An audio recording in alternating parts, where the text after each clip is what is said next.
Hello everyone, welcome to the YouTube channel. I hope आपकी पढ़ाई अच्छी चल रही होगी। हम लोगों ने कल ख़त्म किया था कॉम्बिनेशनल सर्किट्स का चैप्टर। उसमें थोड़े से टॉपिक्स रह गए हैं, वो हम आगे के चैप्टर्स में कवर करेंगे। आज हम चालू करते हैं सिक्वेंशियल सर्किट्स। ये चैप्टर बहुत ज़्यादा इंटरेस्टिंग है। इसमें हम लोग सीखेंगे क्लॉक के बारे में कि ट्रिगरिंग कैसे होती है क्लॉक का यूज़ करके। इसमें हम लोग different types of flip flops, latches और रजिस्टर्स भी सीखेंगे। सबसे पहले हम लोग बेसिक देखते हैं कि सिक्वेंशियल सर्किट्स होते क्या हैं। यहाँ पे दो सर्किट्स दे रखे हैं आपको। एक ये सर्किट, इसमें अगर इनपुट देंगे तभी आउटपुट आएगा, और ये जो है इसमें जो आउटपुट है वो एज अ इनपुट काम कर रहा है ना। तो इसको हम क्या क्या कहते हैं, इसको कहते हैं कॉम्बिनेशनल सर्किट्स। कॉम्बिनेशनल सर्किट्स में when input disappears output will be no longer present. अगर कॉम्बिनेशनल सर्किट्स में इनपुट हटा दिया तो आउटपुट हमें नहीं मिलता है। जब तक इनपुट है तब तक ही आउटपुट मिलता है। और सिक्वेंशियल सर्किट्स में जब तक हमें इनपुट दिया जाएगा तब तक आउटपुट तो मिलेगा, लेकिन when the input disappears output is send as feedback to input. Output को एज अ फीडबैक सेंड किया जाता है and it behaves as input, और वो इनपुट की तरह काम करने लग जाता है एंड ड्राइव्स द सर्किट, और सर्किट को काम कराता है। ठीक है। कॉम्बिनेशनल सर्किट्स में मेमोरी की रिक्वायरमेंट नहीं होती है, लेकिन इसमें मेमोरी एलिमेंट की रिक्वायरमेंट होती है। अगर कॉम्बिनेशनल सर्किट्स में हम मेमोरी एलिमेंट ज्वाइन कर दें, मतलब एज अ फीडबैक कुछ दे दें, तो वो सिक्वेंशियल सर्किट्स में बदल जाता है। ठीक है। ये एक बाइस्टेबल मल्टीवाइब्रेटर है, ये आपको समझ में आ जाएगा बाद में। ये जो है कॉम्बिनेशनल सर्किट्स वो फास्टर होते हैं as compare to sequential circuits. Sequential circuits slower होते हैं। इनको बनाना बहुत ईजी है, ईजी टू डिज़ाइन है, क्योंकि थोड़ा हार्ड रहते हैं। ठीक है। एक कंपैरिजन था ये कॉम्बिनेशन सिक्वेंशियल का। आपको सिक्वेंशियल में बस ये याद रखना है कि इसमें एज अ फीडबैक कुछ दिया जाता है ताकि सर्किट काम करना बंद ना करे अगर इनपुट ना दिया जाए तब भी। ठीक है। आउटपुट जो होता है सिक्वेंशियल सर्किट का, उसको स्टेट ऑफ सिस्टम कहते हैं। अगर प्रेजेंट स्टेट है उसको Q, Q N, Q T इस तरह डिनोट किया जाता है। नेक्स्ट स्टेट है तो क्यू की जगह क्यू प्लस, क्यू एन का क्यू एन प्लस वन और क्यू टी का क्यू टी प्लस वन, ये इस तरह डिनोट होते हैं। नेक्स्ट स्टेट कब आती है? जब हम इनपुट अप्लाई करते हैं। Next state is obtained after applying input. ठीक है। मान लीजिए अगर 0 1 0 ये प्रेजेंट स्टेट है, 0 को प्रेजेंट स्टेट बोल रहे हैं, लेकिन जब हम इनपुट अप्लाई करेंगे तो यहाँ पे 0 की जगह 1 हो गया, 1 का इधर 0 और 0 का 1, तो ये इसकी नेक्स्ट स्टेट है। वो कब आई? जब हमने इनपुट अप्लाई किया। ठीक है। प्रेजेंट स्टेट ही रहती है, नेक्स्ट स्टेट कब आएगी? जब हम इनपुट अप्लाई करेंगे। आगे देखते हैं। सबसे पहला टॉपिक है इस चैप्टर का cross coupled nor latch. Nor latch, यहाँ पे क्या था? ये नॉट गेट था ना, यहाँ पे नॉट की जगह नॉर गेट लगा दें, ये नॉर लैच में चेंज हो जाता है। कैसे होता है? इस तरह होता है। यही जो डायग्राम है उसी को हमने इस तरह बनाया है, नॉर लगाया है, इसके आउटपुट को एज अ इनपुट इधर दे दिया और इसके आउटपुट को एज अ इनपुट इधर दे दिया। वही तो यहाँ पे किया था, इसके आउटपुट को यहाँ पे इनपुट दे दिया और इसके आउटपुट को यहाँ पे इनपुट दे दिया, उसी को इस तरह बना दिया है। इसको हम क्या बोलते हैं? Nor latch. ठीक है। पहले हम देख लेते हैं कि नॉर गेट काम कैसे करता है। ये जो सर्किट है इसको हम किस तरह बना सकते हैं कि लैच की तरह दिखे हमें। ये देखिए, ये जो है आउटपुट, इसको एज अ इनपुट दिया दूसरे में, तो इसको एज अ इनपुट दे दें दूसरे में, है ना। और ये जो है इसका आउटपुट एज अ इनपुट इसमें, इसका जो आउटपुट है एज अ इनपुट इसमें, तो ये लैच की तरह काम करेगा ना। वही दिखाया है कि नॉर में कैसे बनाया है इस तरह। ठीक है। अगर कोई नॉर है उसमें 2 इनपुट्स होते हैं और एक आउटपुट होता है ना। मान लेते हैं एक इनपुट उसका 1 है और दूसरा कुछ भी है, p मान लिया है उसको हमने, तो क्या आएगा आउटपुट में? प्लस करना है, 1 और p का प्लस करेंगे तो 1 ही आएगा, 1 का उल्टा 0 आएगा, है ना। तो मतलब हम क्या कह सकते हैं कि अगर हमें 1 दिया तो हम लोग p को नहीं देखेंगे। यहाँ पे p 1 हो या 0 कुछ भी हो, पर आउटपुट क्या आएगा? 0 ही आएगा। अगर कोई एक इनपुट 0 हुआ और दूसरा p हुआ, दोनों को प्लस करेंगे तो p आएगा और p का बार, है ना। मतलब अगर इनपुट 0 हुआ तो आउटपुट किस पे डिपेंड कर रहा है? दूसरे वाले इनपुट पे। अगर इनपुट 1 हुआ तो आउटपुट इस पर डिपेंड नहीं कर रहा है, आउटपुट आ रहा है 0। लेकिन अगर इनपुट कोई सा 0 हुआ तो आउटपुट डिपेंड कर रहा है दूसरे वाले इनपुट पे।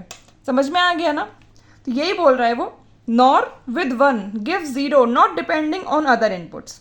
ठीक है। NOR with zero gives complement of other input.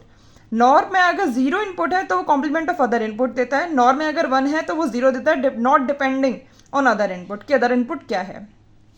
तो बताइए ज़ीरो और वन दे रखा होगा तो क्या होगा, ज़ीरो और वन का प्लस करेंगे वन, वन का उल्टा ज़ीरो।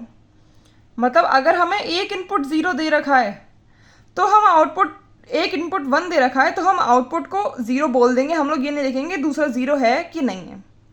ठीक है, ये याद रखना है। अब हम 4 केस देख लेते हैं, क्या क्या केसेस हैं, 0 0 0 1 1 0 1 1। ठीक है, 0 0 0 1 1 0 1 1 0 0। ठीक है, अब 0 दे रखा होता है तो हमें p का बार मिलता है, तो हम मान लेते हैं ये जो था ये p था, 0 और p क्या देते हैं, p का बार देते हैं, और p का बार यहाँ पे मिलता है, p का बार यहाँ पे है, और 0 p बार और 0 क्या देंगे, इनपुट 0 है तो दूसरा आउटपुट p का बार मतलब p दिया है, p बार और p दिया है ना।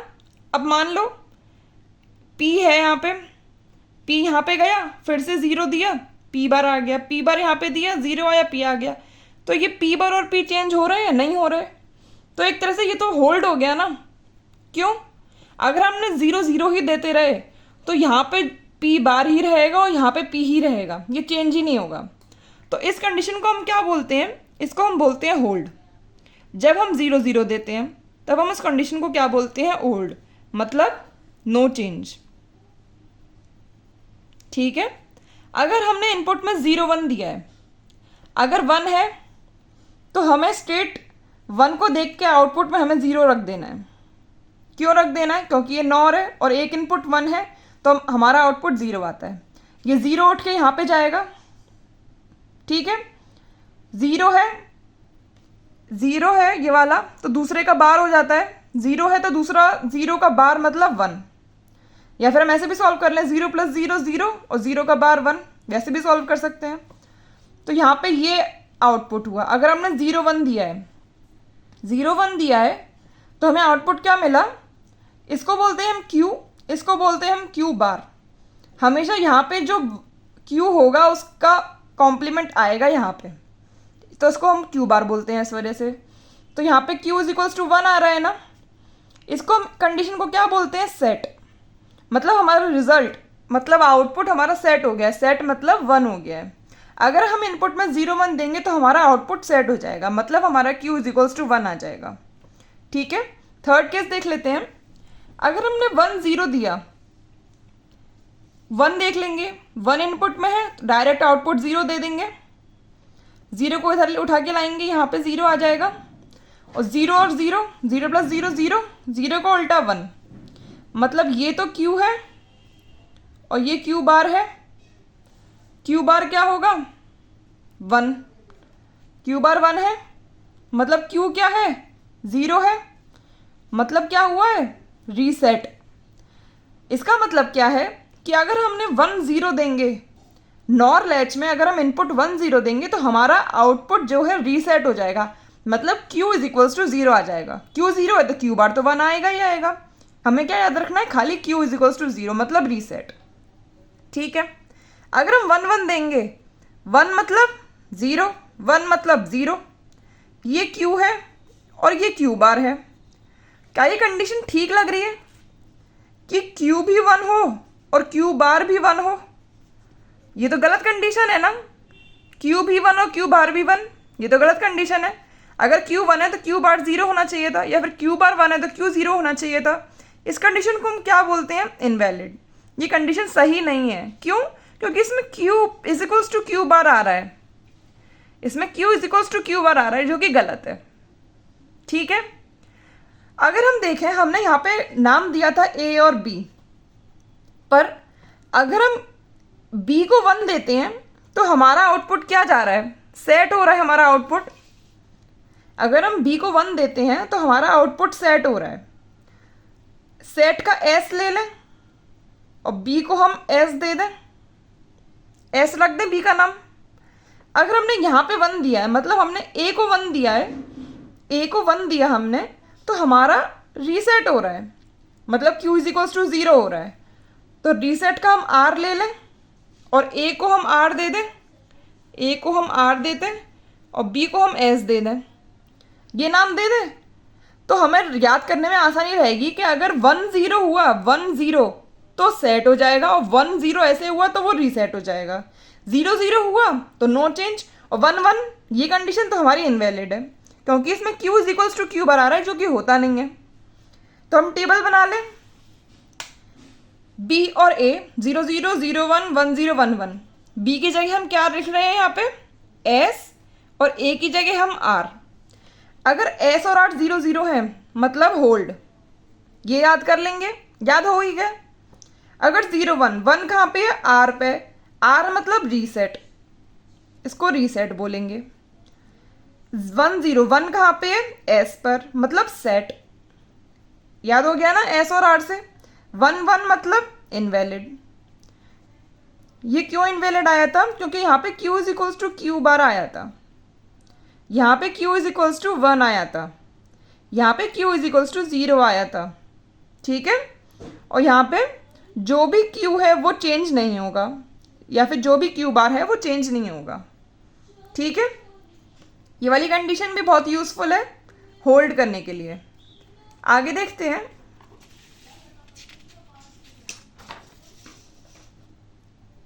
दे रखा है यहाँ पे when a is equals to 1, जब a 1 था तो रीसेट हुआ, तो हम a को r ले लें, और जब b इज इक्वल्स टू 1 था तो सेट हुआ, b को हम s ले लें। वही चीज़ सीखी हमने यहाँ पे, जब a इज इक्वल्स टू 1 था तो रीसेट हुआ, और b इज इक्वल्स टू 1 था तो सेट हो गया, ठीक है। तो nor latch is S R latch, nor latch का नया नाम क्या दिया हमने, एस आर लैच। जो हमने ये बनाया था ट्रुथ टेबल, उसको हमने इस तरह बनाया है। आपको याद कौन सी रखनी है, ये वाली याद रखनी है, ठीक है। एस आर लैच की बहुत इंपॉर्टेंट है, सबसे ज़्यादा बेसिक है, ये याद होना ही होना चाहिए। उसी के बाद आप जे के समझ पाएंगे, डी टी ये सब समझ पाएंगे। स्टोरिंग ऑफ डाटा, ये समझते हैं कि डाटा स्टोर कैसे होता है। अगर हमें मान लीजिए q इज इक्वल्स टू 1 को स्टोर करना है, तो पहले तो 1 लिखेंगे और फिर उसको होल्ड कर देंगे। 1 को राइट करना है तो हम क्या करें, सेट डाल दें, है ना। सेट में क्या होता है, q इज इक्वल्स टू 1 होता है ना, सेट डाल देते हैं। सेट कैसे डालते हैं हम लोग, ये a था, ये b था, a को हमने क्या लिया था, r लिया था, और ये s लिया था। सेट मतलब s की जगह 1 और r की जगह 0, ठीक है। s की जगह 1, r की जगह 0, तो हमें क्या मिल गया, यहाँ पे q इज इक्वल्स टू 1 मिल गया, और यहाँ पे q bar is equals to 0 मिल गया। लेकिन फिर सेकंड स्टेप क्या है, ये तो फर्स्ट स्टेप हो गया, सेकंड स्टेप क्या है, होल्ड करना है। होल्ड कैसे करना है, हम लोग को दूसरा क्या डालना पड़ेगा, इनपुट 0 0 0 0 करते हैं तो q is equals to 1, q 1 ही रह जाएगा, और q bar is equals to 0 0 ही रह जाएगा जब हम होल्ड पर डालेंगे। तो इस तरह स्टोरिंग होती है। अगर हमें 1 स्टोर करना है तो पहले सेट कंडीशन डाल दो, जिससे q इज इक्वल्स टू 1 आ गया, फिर होल्ड कर दो। अगर हमें 0 लिखना है तो पहले रीसेट कर दो, रीसेट कर दो मतलब q इज इक्वल्स टू 0, यहाँ पे 0 लाना है। ये r था, ये s था, तो मतलब r में 1 रख दो, इसमें 0 रख दो, ठीक है। r में 1, इसमें 0, तो ये 0 आ गया, ये 1 आ गया, q इज इक्वल्स टू 0 आ गया। पर अब हमें स्टोर करना है, मतलब इसको इसमें रखना है, तो हम होल्ड कर देंगे। इसको होल्ड करने के लिए क्या करेंगे, 0 0 रख देंगे, ठीक है। अगर हमें 0 स्टोर करना है तो हम पहले 0 राइट करेंगे, फिर होल्ड करेंगे। समझ में आ गया, पहले रीसेट की इनपुट डालेंगे, फिर हम लोग होल्ड का इनपुट डालेंगे। वही चीज़ मैंने लिख रखी है यहाँ पे, what happen if we do not hold. अगर हम होल्ड नहीं करेंगे, अगर हमने 0 0 नहीं डाला, हमने सेट दे दिया, s इज इक्वल्स टू 1 दे दिया, r इज इक्वल्स टू 0 दे दिया, q इज इक्वल्स टू 1 आ गया, पर हमने होल्ड किया नहीं, तो क्या होगा, आउटपुट चला जाएगा, आउटपुट दिखेगा ही नहीं, ठीक है। In NOR if we do not give any one of the input we do not get output, क्योंकि नॉर जो है, नॉर तो कॉम्बिनेशनल सर्किट है ना, अगर खाली नॉर की बात करें वो कॉम्बिनेशनल सर्किट है, तो अगर हमने इनपुट में नॉर की कुछ नहीं दिया तो आउटपुट वैनिश हो जाएगा, इस वजह से हमें होल्ड की ज़रूरत पड़ती है। ठीक है, आगे देख लेते हैं। स्टोरिंग समझ में आ गई आपको? स्टोरिंग कैसे करते हैं? क्लॉक देख लेते हैं। Introduction to clock. Clock is a enable pin. Now take target is to set. Clock होता क्या है? सिक्वेंशियल सर्किट्स में क्लॉक की ज़रूरत होती है ताकि हम लोग बता सकें कि दूसरे स्टेज पर जाए। हम लोग कैसे चेक करेंगे कि क्लॉक काम कैसे कर रहा है? हम लोगों ने यहाँ पे 2 सर्किट बना रखे हैं। हम लोग को टारगेट दिया गया है कि सेट रखना है, मतलब ये आर है, ये एस है, एस इज इक्वल्स टू 1 रखना है, आर इज इक्वल्स टू 0 रखना है। यहाँ पे भी एस इज इक्वल्स टू 1 रखना है और आर इज इक्वल्स टू 0 रखना है। हम डिफ्रेंशिएट कैसे करेंगे क्लॉक में? वो हम इस तरह करेंगे कि एक में हम क्लॉक को दे दे रहे हैं 0 और एक में हम क्लॉक को दे दे रहे हैं 1, तो हमें पता चल जाएगा कि क्लॉक काम कैसे करता है। ठीक है, मान लेते हैं हमने S is equals to 0, S is equals to 1, R is equals to 0 दिया है, तो उसका मतलब क्या है? सेट गिवन है ना, सेट दे दिया हमने, S R is equals to 1 0। ठीक है, पर क्लॉक क्या है हमारा? फिर हमने क्लॉक देखा, क्लॉक इज इक्वल्स टू 0 है, तो लैच क्या देगा हमें? लैच क्या देगा हमें ये पता करना है। ठीक है, ये एंड गेट है, क्लॉक इसी तरह दिया जाता है। इसका जो इनपुट है उसको एंड गेट से क्लॉक दे दो, इसकी जो इनपुट है उसको एंड गेट से क्लॉक दे दो, इसी तरह क्लॉक दिया जाता है। मान लीजिए हमने क्लॉक इज इक्वल्स टू 0 दे दिया है, तो 0 इंटू 0 तो 0 हो गया और 0 इंटू 1 0 हो गया। मतलब हम देना तो चाह रहे थे 0 1, हम लोग देना तो चाह रहे थे सेट कंडीशन, हमने सेट कंडीशन दी, पर क्लॉक 0 होने की वजह से लैच ने हमें क्या दिया? लैच पर क्या गया? 0 0 गया। मतलब लैच को क्या मिला? Hold condition. लैच को मिली है होल्ड कंडीशन। क्यों? ऐसा क्यों हुआ? क्योंकि क्लॉक हमने 0 दी थी। इस कंडीशन में क्या हुआ है? क्लॉक डिसेबल हुई है ना, इस वजह से सेट कंडीशन जो है वो होल्ड में चेंज हो गई। लैच को लगा कि उसे होल्ड कंडीशन दी गई है।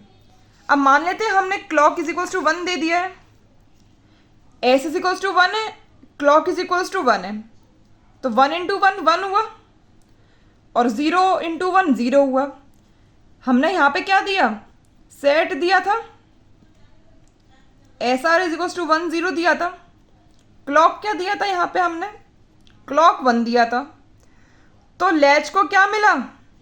लैच को क्या मिला? सेट कंडीशन मिली। अब लैच को होल्ड कंडीशन क्यों नहीं मिली? अब लैच को सेट कंडीशन क्यों मिली? क्योंकि क्लॉक 1 था, 1 इंटू 1 1 हो गया, 1 इंटू 0 0 हो गया। जो कंडीशन हमने लगाई थी वो ही यहाँ पे आ गई। तो मतलब एक तरह से हम लोग क्लॉक को 1 या 0 करके हम लोग लैच को कंट्रोल कर सकते हैं ना। अगर हमने क्लॉक को 0 कर दिया तो लैच होल्ड कंडीशन में चली जाएगी, लैच बंद हो जाएगी, और हमने क्लॉक को 1 दे दिया तो लैच काम करने लग जाएगी, सेट कंडीशन में लेगी, वो क्यू इज इक्वल्स टू 1 कर देगी, है ना। इस वजह से हमने बोला है कि clock is a enable pin.